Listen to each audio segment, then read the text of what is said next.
Questions? Steve? Well, Coach, I know you probably would prefer not to have played those last two innings, but how do you feel like Ben Davis performed today? I mean, I know you mentioned yesterday why you felt he was the right decision, but you probably couldn't have got more out of him than you got today. Yeah,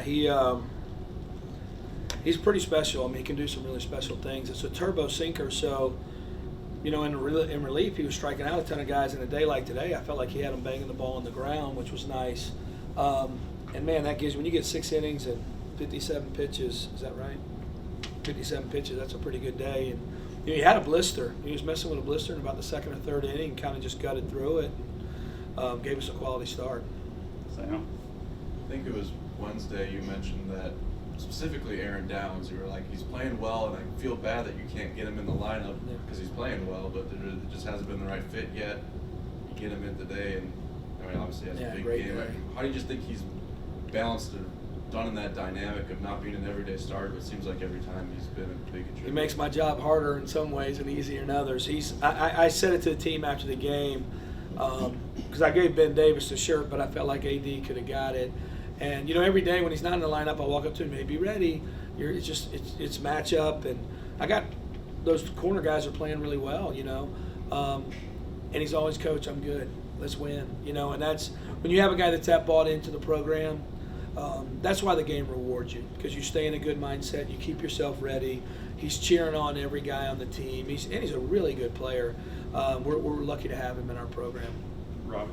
If I remember right, Ben's stats weren't just like eye-popping as far as the ERA coming in from JUCO. What's changed with him that's made him so dynamic on this level this year? Was there something that part? He broke his hamate bone last year, so he didn't play a lot. So that's what happened to him at JUCO. So he didn't blow up in there. He had it early in the season, and then broke the hamate and didn't come back and play. So it was an injury. It was like when he finished his freshman year in the playoffs, he was like really, really good. That's where we got on him. And then last year, in some ways you're fortunate because he didn't go through the draft process because of the injury. But his first outing here was 95, 97 in the fall. So we knew he had a pretty special player. Has he always thrown with that sink? Yeah, it's like turbo sink. I mean, and Park's really good at maximizing it too. I think with that and that tight slider, it's pretty good. Doug? Coach, we noticed today there's a bevy of players that are capable of playing shortstop. So 2 parts. Do you have an update on Dylan, and how do things look for that position right now? Yeah, Dylan met with the doc today. I think it's going to be great. I mean, it's maybe a couple days. They just had a collision out there, so I don't think it's anything structurally. But he's still going to take a couple days to get back and get in the mix. But we have a couple shortstops, so gives some guys an opportunity to play and get out there and have success. Steve? Another guy that maybe making your job a little more difficult, Gatlin Sanders. I mean, you've had all this 4 different starting second basemen, and then he's out there back-to-back games, flawless defensively, and has a couple of RBIs. I mean, how would you assess where he is? He's kind of the winning player. He just does a lot of, you look up and I don't even know how many hits do you have today. Do you have any hits? So, I think he had 1 big 2 out, 2 hits. He's that quiet player, but you look up and he plays defense. He steals bases. He gets 2 out hits. He can bunt. It's a real slow heartbeat. He's my only engineer in the program, so he's probably the smartest guy we got. So you get a lot of things with Gat. And I said it a couple weeks ago in here. I said I've done him an injustice. I haven't played him enough. And he's just going out there and playing like he does in practice, which is huge. Rob? With your shortstops, Dylan and Sawyer, you have one of them in the 9-hole and one of them leading off. Yeah.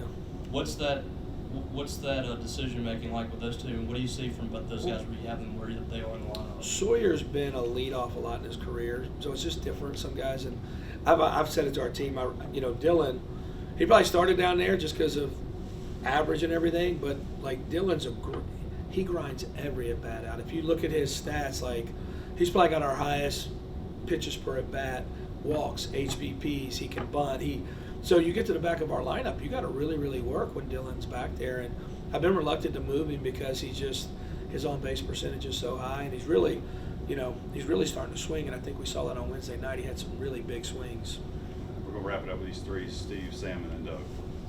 Coach, you mentioned Ben Davis getting the ground balls, but defensively really clean behind him today. And it was multiple guys out there making plays. That had to be rewarding for you. Yeah, it was a good day. I mean, I told the guys we got a little sloppy in the ninth, but I thought we were, when the game's on the line, I thought we made a lot of plays, and just routine plays, just playing clean all day. Sam. We haven't seen Charlie Foster, I believe, in a little bit. Yeah, What's he his got a little status? sore, but he's back. He's pinning and doing everything, so you'll probably see him this week. So he's out and about. Just getting guys started in the season, we get a little bit of that up and down. So he'll be back here in this week. Doug.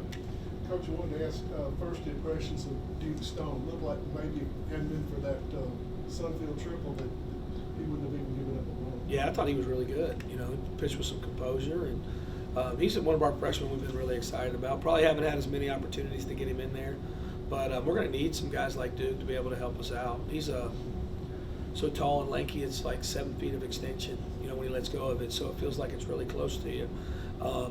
And I think he can really help us. Thanks, guys. Have a good Thank day. you, Coach.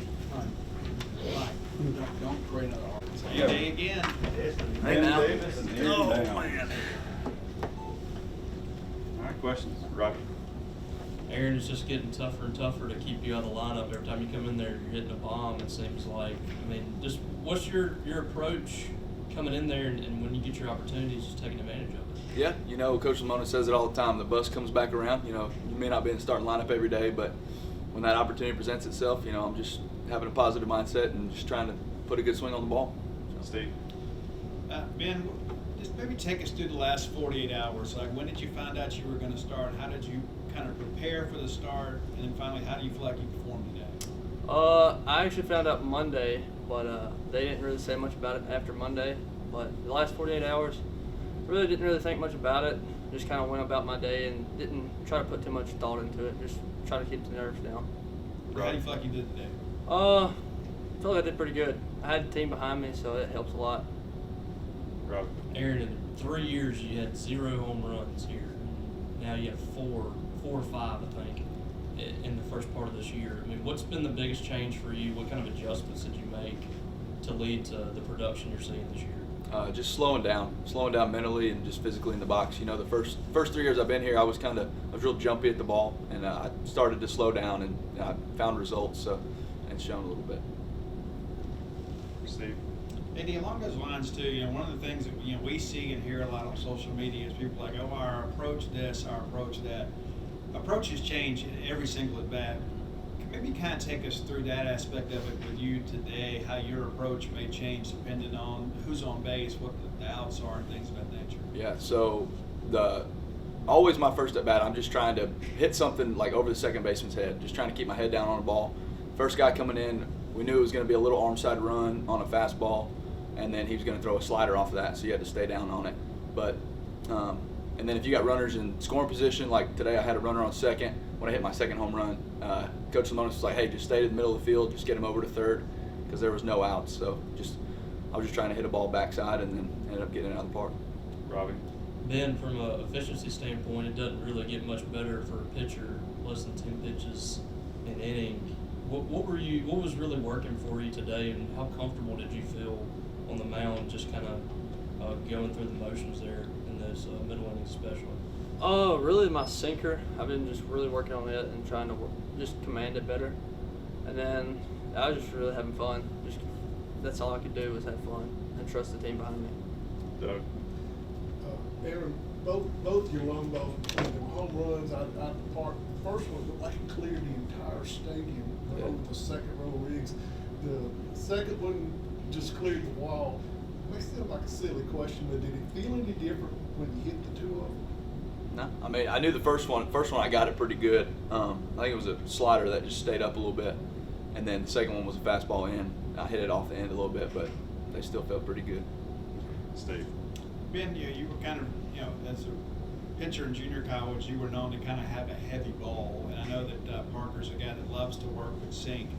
What has he done with you to maybe make that sinker more effective for you? Really just changed my grips up, and then we've been working on so many different grips for different pitches, and really the sinker is the one that's stuck because I feel like it's better than a four seam. So.